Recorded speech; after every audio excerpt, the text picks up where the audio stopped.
Hi, welcome to the noon, at least Pacific time panel of our second virtual and hopefully last virtual YALLWEST. This is Capture the Pride Flag. Our first, and I'm so excited about this, middle grade and in one case, I guess, younger YA queer themed book panel. And I am your host, Raphael Simon. Capture the Flag, of course, is a ruthless game designed to make middle graders miserable. And we're going to have a cutthroat game of Capture the Flag here. No, actually, it's Capture the Pride Flag, and that's something for everyone. Well, not necessarily for me, because I did make a point of ordering a pride flag for the occasion from Amazon. It didn't come. I don't know what the what the lesson in that is, but I luckily have a what do you call it, a cupboard of costumes for my daughters and a crafty husband. So we have this very handy pride flag right here. I hope you guys all really appreciate the effort that went into this. Okay, I'm obviously not even good at the left-right thing. They flipped around these images. I don't know what I'm doing. Okay, forget capture the flag. Let's go on and have a conversation.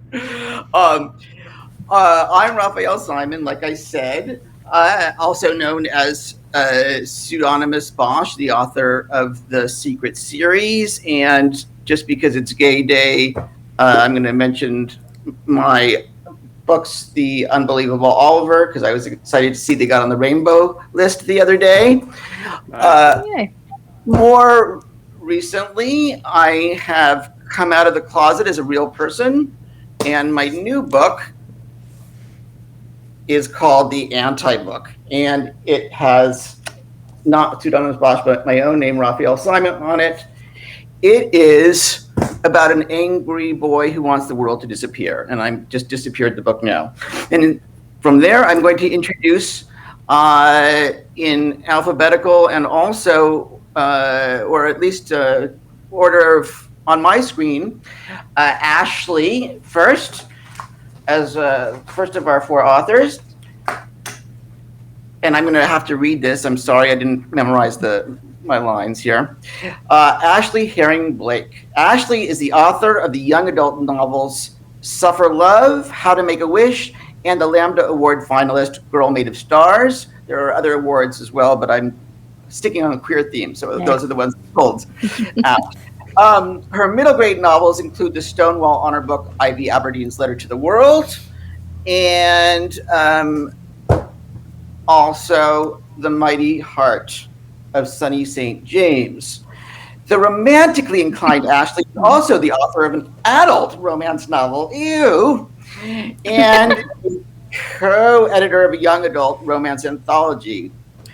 Side note, I was just realizing the other day that I always thought I hated romance writing, and then I started reading some queer romance and realized maybe the problem wasn't with romance per se. I mean, exactly. That's why I wrote an adult queer romance, because we need more adult queer romance. I'm thrilled that you did. Do you guys read romance books? Other ones of you? Some. The correct answer is yes. Just started. Right.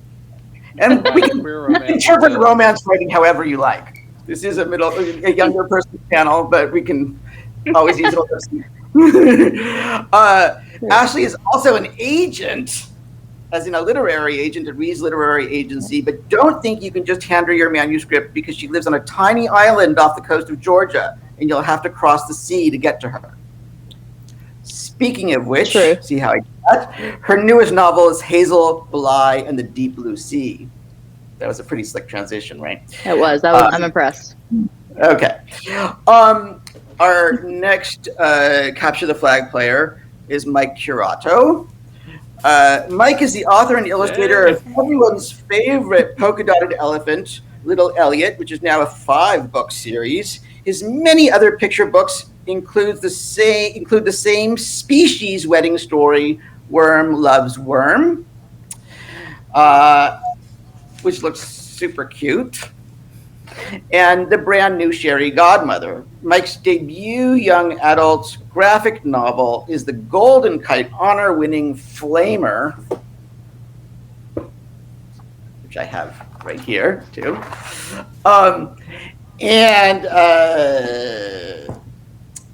According to his bio, Mike loves drawing and writing as much as he loves cupcakes and ice cream, but I doubt that's true. Because who loves writing and drawing as much as they love cupcakes and ice cream? All right. I said almost. Moving on, we have Greg Howard. Greg was born and raised in the South Carolina Low Country, just like YALLWEST, the sister and first book festival was. Did you ever do YALLWEST, Greg? I have not. Okay, well, I've missed the last couple, but for years I went from, and really was there in the beginning in Charleston. Right.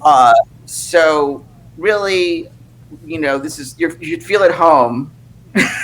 Sort of. Sort of. Okay. Originally set on becoming a songwriter, Greg followed that dream before eventually returning to his childhood passion of writing stories. His first book is the acclaimed middle grade novel, The Whispers, and he's back with his latest, middle school's A Drag You Better Work. I have that one too. I believe this is the first panel I've ever moderated where I had except for Ashley's, but Ashley's book hasn't come out yet. Nice. Books in front of me. He has an unhealthy obsession with Reese's peanut butter cups, as do I. He currently resides in Nashville with his 3 rescued fur babies, Molly, Toby, and Riley. Finally, Who are crated and quiet right now. Are they? Okay, good. Who are crated and quiet, yeah. We have AJ or Andrew. I think I'm going to try Andrew today. Sass is our last best writer, but also an editor and competitive skater. I tend to be resentful of writers who can do things besides write, but I will try not to hold it against you. A longtime figure skater, Andrew has passed his U.S. figure skating senior moves in the field and free skate test, medaled twice at the U.S. Synchronized Skating Championships, and currently dabbles in ice dance. Andrew lives in the San Francisco Bay Area with his boyfriend and 2 cats who act like dogs. Anna, not Anna, Anna, On the Edge is his first novel. Also, he cartwheels on ice for fun, which I happen to know the characters in the book do as well. Sounds totally insane. I have never seen anybody do that. Yeah, it's the product of really boring 6 a.m. sessions when I was a kid, trying to see if I could do backflips and cartwheels. The backflips didn't work so well. I would really, really love to see that sometime. So I thought we would begin by talking about the titles of your new books by way of introducing the books, and then maybe hopefully that might lead into a little bit of a conversation about not just titling books and the meanings of your titles, which in some cases are sort of I want to say duplicitous, but they have double meanings, but duplicitous doesn't have the right connotation exactly. Anyway, so that and then talk about names. So let's jump in, and I guess we'll start with Ashley. Tell us about Hazel and the title. Where did the title come from? What is the book about? How does the title relate? I think it's pretty direct, but it's a way to introduce the book. Absolutely. So the title came from the fact that my previous 2 middle grades had names of the characters in the title. So, I was building a brand. Right. So that's why it's called Hazel Bly and the something. Yeah. Yeah. But I guess that's just what I do now, because my adult book also is a name, and I guess it's just these ridiculously long titles that I'm just have to title my books with now, which is kind of a pain when you're trying to write it on a bio, and you're only allowed a certain number of characters. But Hazel Blind, The Deep Blue Sea is about a girl who is dealing with grief and identity and moving on from kind of a traumatic experience and dealing with some PTSD as well. It's probably my saddest of my 3 queer middle grades so far. I just needed to write a grief book. I needed to like get it out of my system. So this is the product. And so Hazel Bly, she has 2 moms, and she lost one mother to a kayak accident that she was also involved in, and so she was there for it. And since then, her living mother and her little sister Peach. Yes, the water. There's lots of water metaphors in this novel. Her family has been traveling, kind of not staying in any place for very long since her mother's death, and they land in this little seaside town in Maine called, now I can't remember, Rose Harbor. I was like, what is it called? I have no idea.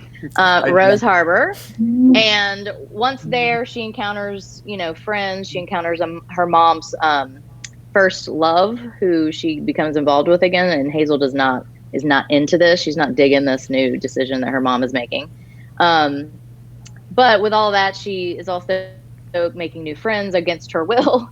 So it's really just about kind of digging under the exterior that we can put up when we're dealing with something that we think no one else can relate to, and learning how to move on, not forgetting things that are difficult in our lives, but letting them be part of us, and kind of understanding that, we are changed forever, but we are still capable of great things and great love and great friends and a wonderful life. So that's what Hazel is about. There's a mermaid myth that's like she gets very into, so there's a touch of like a slight touch of magic in some parts, but I'm horrible at writing fantasy, so I kept the magic to a bare minimum. Okay, great. Greg, I'm seeing you. Let's go to you. Middle school's a drag. That has 2 meanings, doesn't it? Exactly, it does. I guess publishers have never really liked my titles because they always get changed, but I know that's the case with a lot of books. The Whispers was the only one that was the original title. Everything else has been changed. But Middle School's a Drag, You Better Work. It kind of came about from a last-minute dinner I had with my editor in New York when they didn't like my working title, and so we sat there and just kind of went back and forth all evening coming up with titles. The working title, or is that a secret?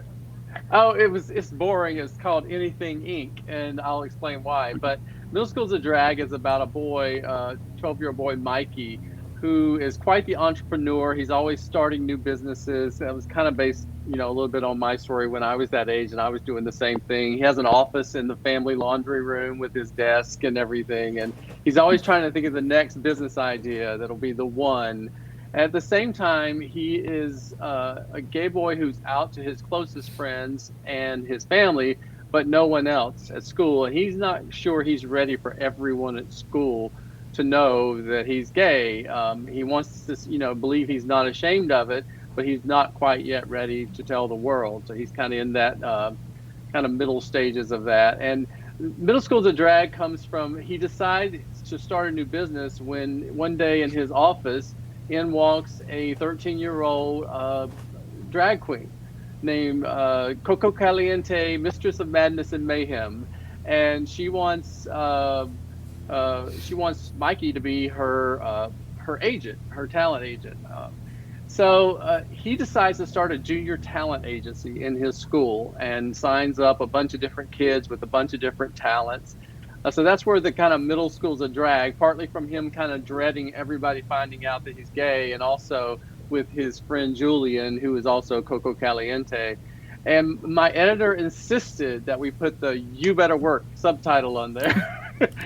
Well, I think the editor was right. It kind of it makes it a lot of fun. What's your drag name, Greg? Oh, something like Penny Costal or something like that.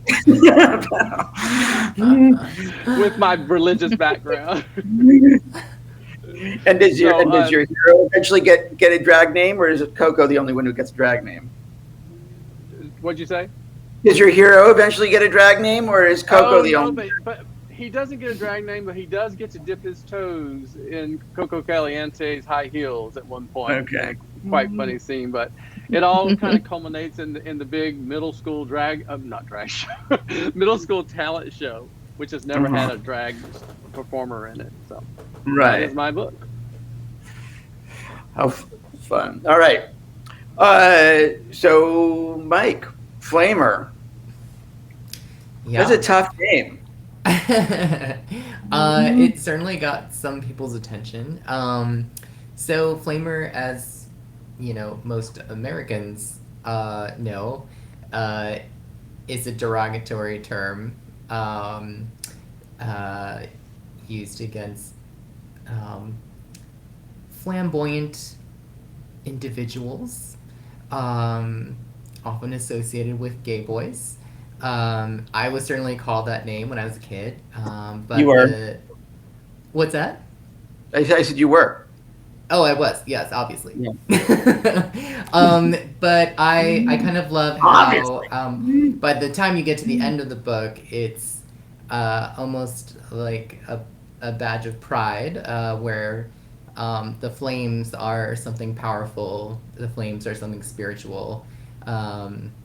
So the story is about a character named Aiden Navarro. And speaking of names, Aiden is Irish for little fire, and Navarro is a typical Filipino surname. So Aiden is half white, half Filipino, and the year is 1995, and he's away at a scout camp the summer before his first year of high school, and he is dealing with friendships and bullying, and how sometimes those two things can overlap. He's coming face to face with racism and body dysmorphia.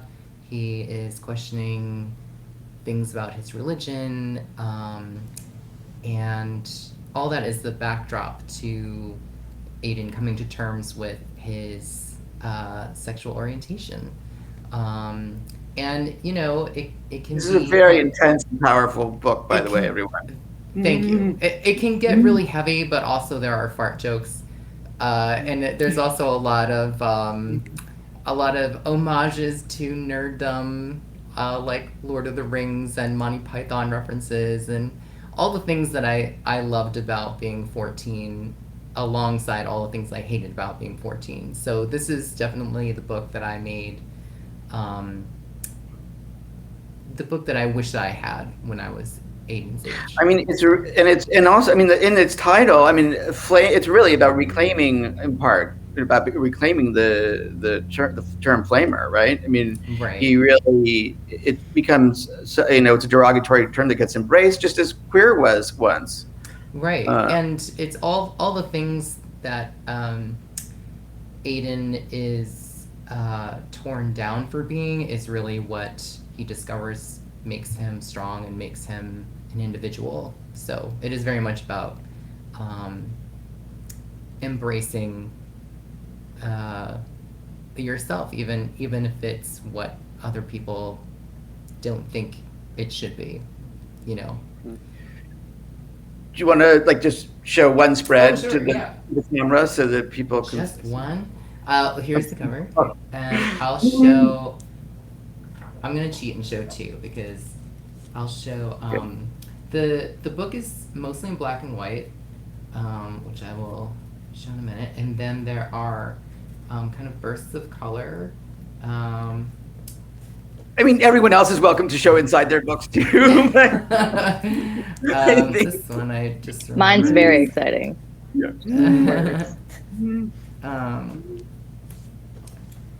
Here's my favorite spread in the book. Aiden and his camp mate or tent mate / friend / secret crush sneak out of camp late at night for a midnight canoe ride. So romantic. But the book is also kind of highlighted with these well, this is kind of intense, but spots of color to kind of highlight emotions like fear, anger, love, Yeah, and it friendship. seems like the art stylistically even seems to reflect the kind of different moods of and the different attitudes about his camp and what he's going through. Yeah. The kind of going from the lyrical and the appreciation of nature to this kind of more raw, angry, upset. Yeah, I mean that was 14 for me. It was Yeah. like everything's like lovely 1 minute and like the world is ending the next minute. And it felt very real and it was very scary and just a heads up for people that there is suicidal ideation in this story. And spoiler alert, Aiden comes through it just fine, but well, not just fine. It's a journey, but just to let people know He does come before through they it. jump into that. Yeah. And also not just there's the other, not just the word flamer on the subject of names, but there's also a discussion of the gay F word in there, right? Oh yes, yeah, I for sure. I think I can say faggot here. Yeah, which I was called a lot more than flamer actually growing up. Right. But There was an interesting discussion of the origin of the word faggot in the book. yeah.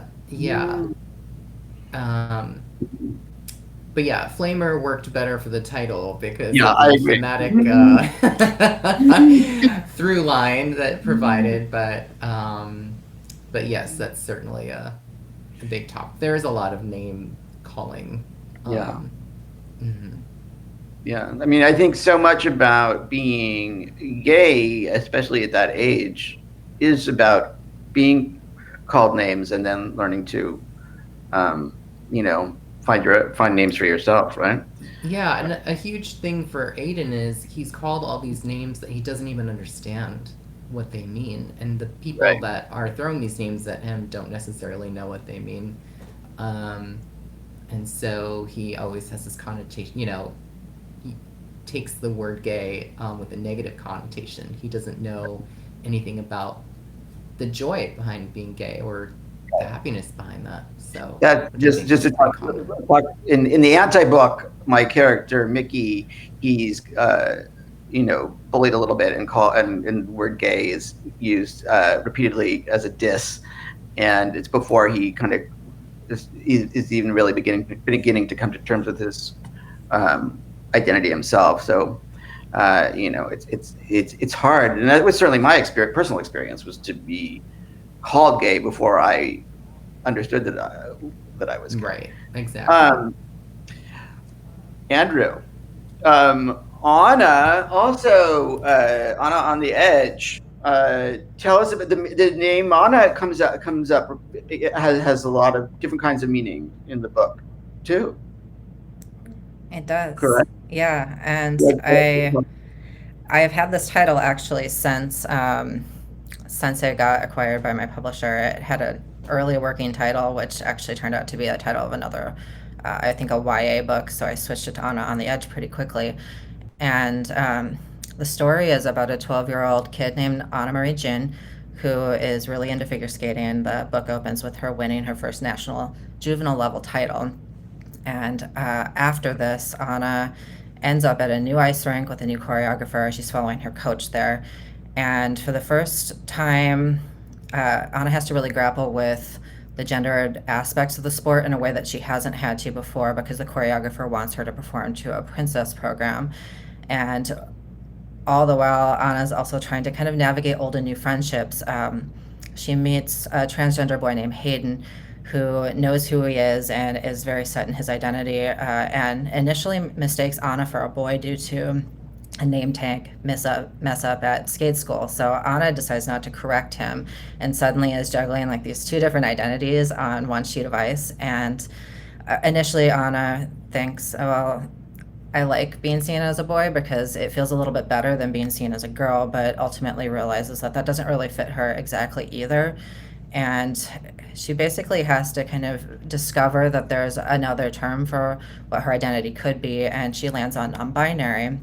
And she doesn't really make a decision for herself in terms of pronouns by the end of the book. She's still kind of figuring that aspect out. But one of the things that really resonates with Anna in the book is that Hayden is kind of a language connoisseur. He likes to collect different pronouns in various languages. And during a meeting or kind of a hangout at Hayden's house, Anna realizes that the word Anna in Arabic means I. So, aside from the obvious kind of skating meaning of the title of Anna on the Edge, and also kind of the play on words there with it being, a gender non-binary identity and being on the edge of both genders, maybe. Anna also means I in Arabic, so the title can be read as I am on the edge as well. How great is that? I mean, and as somebody who has barely ever ice skated, I really was felt so present in that book, and just the whole thing with the gendering of the ice skating and the dress that she's being the skirt and the dresses she's being forced to wear. I swear, it's so, becomes so tense and so suspenseful. Just this. I can't tell you. I was like, you're like this. Oh no, I don't want to wear the dress, and then it winds up playing out in the plot. I won't say how, but I don't know. Anyway, well done, and it's what's interesting there too is that this Anna she's given this example of a transgender boy, and then learns the term non-binary. That, correct me if I'm wrong, but I don't think before the starting point of the story has no experience with right. Yeah, that's right. Right. So it's this thing about this double thing about seeing identities and then trying them out, right? And you think, because that's the thing about these things, right? They come from within, but you don't know what they are unless you have some representation or you see some idea. And I mean, in the story too, I mean, Anna lives in the San Francisco Bay Area. Her coach is gay. She's not unfamiliar with the queer community. It's just that she has never really been exposed to gender identities that differ from her coach, who's a cisgender gay man, Right. and other people in her life. So the fact that Hayden, and she learns Hayden's pronouns and name have been updated in the skate school roster that she's volunteering at, kind of blows her mind a little bit to realize, hey, people can change their name and pronouns. And then when Hayden confuses Anna for a boy, she's like, okay, well, this feels really great right now, but it kind of is like an ill-fitting skating costume almost for Anna. And eventually she realizes, well, this is Hayden's identity, but it's not necessarily mine. So she still has to kind of search to find where she lands within the queer spectrum. But I think it's valid if you know who you are at a young age, and a lot of people do, but some kids don't, myself included. So the fact that Anna got to kind of try on an identity, realize it wasn't for her, and then find another one that fit her better was something that resonated with me in my life too. So I hope that kids and people who read it just kind of know they have permission to change their mind if the identity they're trying on doesn't quite fit right. Right, and it seems like so much of the anti-trans stuff is about it seems to be so much about this kind of rigid view of the world, and it's not okay to change your mind. I mean, it's just the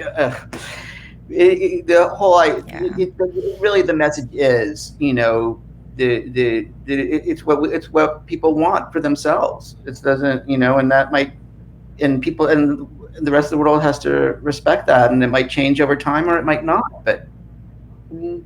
Yeah, and just understanding that it might evolve at some point too. I mean, I don't know if you were the same person at 12 that you are now, but I certainly wasn't. So I feel like you need that kind of space and that flexibility to make those changes if you need to as you grow. Right, and certainly with sexual orientation, that and as well as gender identity, people evolve too. It's a little bit structured like a romance, a little bit, it seemed to me, with Hayden. I mean, just in terms of the beats of their friendship, and which gets me to it's kind of awkward transition, but going back, and I'm gonna let Ashley take the lead here, because I want to step back a little bit and talk about, when I was not only when I was growing up, but even when I published my first book in 2007, I think, and there were certainly no middle grade books with queer middle grade kids that I know of, and only one or two maybe with queer adults or parents. I mean, I remember Scholastic Book Club was in trouble a couple years after my first book, the name of this book was Secret, was published, for excluding a book that had gay moms in it. And they, to justify themselves and prove that they weren't homophobic, they said, well, we carry pseudonymous Bosch, the name of this book is Secret, which has, yes, gay grandfathers, but like they're really, it's sort of oblique and subtle the way the notion that they had to like look at my books to like, show how gay positive they were, it was ridiculous. But the landscape has, just has really, really changed. And I thought maybe, Ashley, I have a feeling you as an agent and now as a 3-time queer middle grade author, and, I know you've done anthologies as well. You probably have maybe of all of us, certainly better than I do, a kind of idea of what the middle grade landscape is right now. So maybe you want to like just speak to that for a second. Tell us a little bit what you think is going on in gay middle grade. Yeah. Well, I mean, it's growing, which is amazing. I mean, that's what it's doing, which is just awesome, because we sold Ivy, which is my first one, Ivy Aberdeen's A Letter to the World, to my publisher in 2017. And it came out in 2018. And at that time, and that was not long ago, that was 4 years ago. There were queer middle grade books. I mean, I remember Star-Crossed by Barbara D. I think there's a few others, obviously. I'm a very visual person, so I can't just pull them out of my brain, but there were some. And I was, happy to have those in the world, and everybody was, but there were still only a handful, like even 3-4 years ago when Ivy came out. And I feel like since then, in the subsequent years, it has just exploded. I mean, we have, and I think that year, actually 2018, a lot came out. You've got Case and Calendar's books, you've got Nicole Melby's books, you've got, all of y'all's books, and there's just so many out there now. And I feel like there's like in the deal reports, there's more every time you turn around. So, like every week, which, I think speaks to, obviously the need for these books in the world. And, that they do sell, hey, publishers, these books do sell because kids are hungry for these books. And I think what's really special now, and what's very important to note now, is that there's a breadth of queer middle grade books. There are books that deal with coming out. There are books where being queer, having a queer family, or being queer is incidental, and that you've already come out. It is part of your life already. And we're just reading stories about a queer kid moving through the world. And then there are, again, the coming out books, and there are books where, they have queer families. And like, I don't think, like in Hazel, like hardly anybody is straight in that book. Like there's like everybody is queer in that book, it seems like, except for maybe the 5-year-old who hasn't gone. But again, one reason why I wanted to write a queer family is that I wanted to show that when we talk to our kids about these things, and when it's just part of their lives, the homophobia and the transphobia and all of the stuff that we, have been dealing with for centuries, really, it's not ingrained. It's not biological. Right. It is learned. And yeah. Go ahead. Yeah. No, that's just saying that it's got a different reality. Yeah. A reality that is a reality for many people, and that can be. My family certainly is. I've got 12-year-old twin daughters, and one of them identifies as queer. The other is, obsessed with gay stuff, even though I think she's straight. Right. Yeah, and it's an exciting time, I think, to be writing queer middle grade, because there's never not going to be a need for it, obviously. Right. Yeah. Yeah, I think I think I wanted to add to that. I really so appreciative of agents and publishers the last few years who have embraced queer middle grade, and even Mike with writing lower YA. That's still a area that we really need more of in queer lit, with that kind of 14-year-old age group. But I do find these days that while publishers and agents are loving these books, kids are loving these books. I'm sure we all get letters from kids, just saying thank you for writing this book. I see myself in this book. I got a letter from a kid that said the Whispers helped him come out to his parents. And, that stuff, it just really means the world to me. And that's what it's all about, obviously. I do still see, and you guys may too, kind of the pushback sometimes, from the adults in the room, not always, sometimes not at all, but there are. And in the mainstream kind of award circuit and that kind of thing, there's thank God for Lambda Literary Awards and Stonewall Awards, because it's still very straight and cisgender in some of those, major kind of awards. But I think little by little we are getting there, and I'm writing these books because these are the books I wish I had when I was a kid. Yeah. Because none of us had them. Yeah. No. Exactly. I mean, I wrote Ivy because it was the book I needed when I was 12, and that I didn't have. But yeah, I mean, I think there's definitely pushback. I actually even got invited to talk to a faculty meeting of a school who had chosen Ivy to read for their all of their 7th graders in Massachusetts, and they the parents they had several parents who were freaking out about it. And I had to, I actually went and talked to the faculty about how to think about all this kind of stuff, and just some tools for them to talk to the kids and the parents, and so it's definitely still there.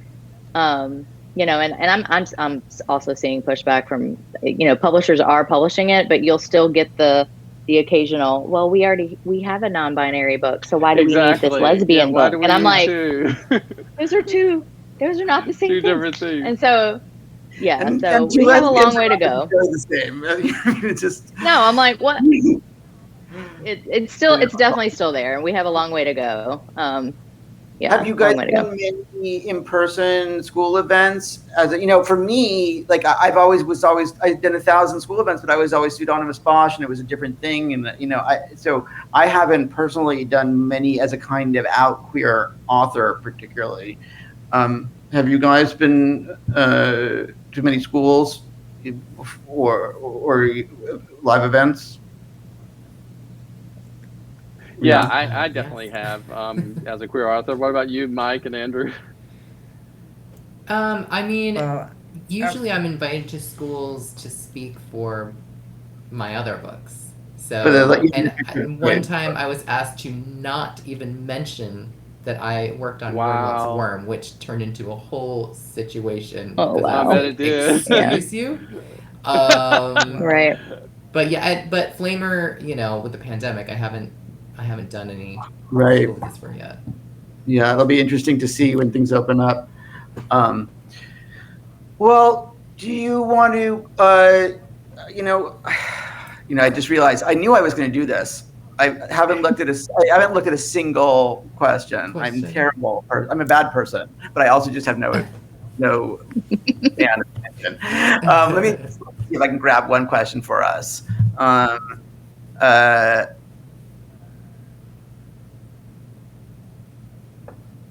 Okay, it's a top one. It says, as a teacher, I'm always asking, what's the last book you geeked over, and what are you dying to read?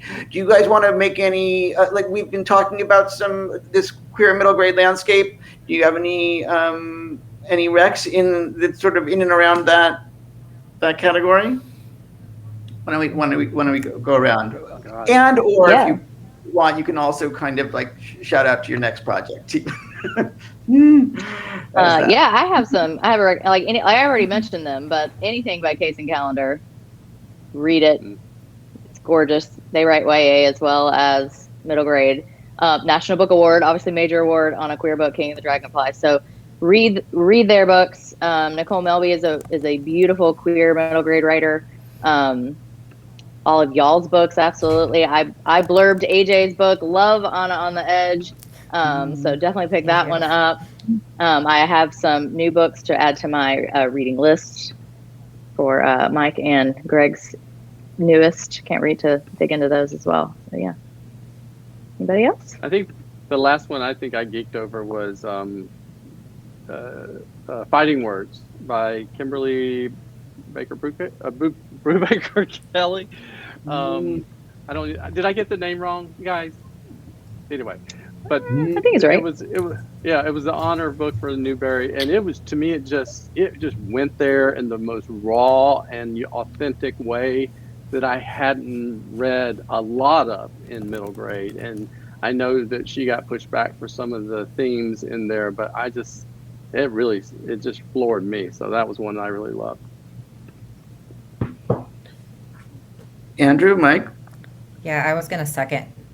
Yeah, Nicole and Melby's books, Hurricane Season and In the Role of Brie Hutchins, are both fantastic. And she has another one coming out in May called How to Become a Planet that I blurbed. And I love it. I did too. She has these wonderful queer themes throughout her books. Oh, yay. Blurb friends. She has great queer themes and characters in her books. And she also kind of touches on other themes, like How to Become a Planet follows Pluto, who is dealing with a recent diagnosis of depression and anxiety, and she handles it in such a nuanced and sensitive way. And then I'm also in the middle of reading a book that comes out on June 1st called The Passing Playbook by Isaac Simons, and I'm sorry if I mispronounced the last name. I've never heard it spoken before, but it's kind of what I would consider, like, it falls into like a lower YA, where the main character is 15 and a sophomore in high school. And the main character is trans and on a soccer team, and having to decide whether to come out to his crush and also the team as trans. And so far, I'm like in the middle of it. It's an advanced reader copy, and I'm completely loving it. So keep an eye on that. Great. Okay. Mike, did you have something for us, Mike? Or I'll just shout out some titles since we're running out of time. But just representing graphic novels, The Magic Fish by Chung Lewin. And anything by Tilly Walden is magical. On a Sunbeam, Spinning could be a nice companion book to Andrew's. Yeah. Okay. And I will just put everybody's books in front of us again for my recs. Here's Greg Howard's Middle School's Drag. Here's Flamer by Mike Curato. And who else? So we have Ashley's other book, because I don't have her new one. Hey, buy that one too. I'm happy. That's fine. And On the Edge. And thank you guys thank you authors for being here. Thank you audience out there. We love that you spent your day with us. And, happy Capture the Flag Day. And also happy Independent Bookstore Day. Bye. Yay. Bye, Indy. Bye, guys. Bye. Thank you.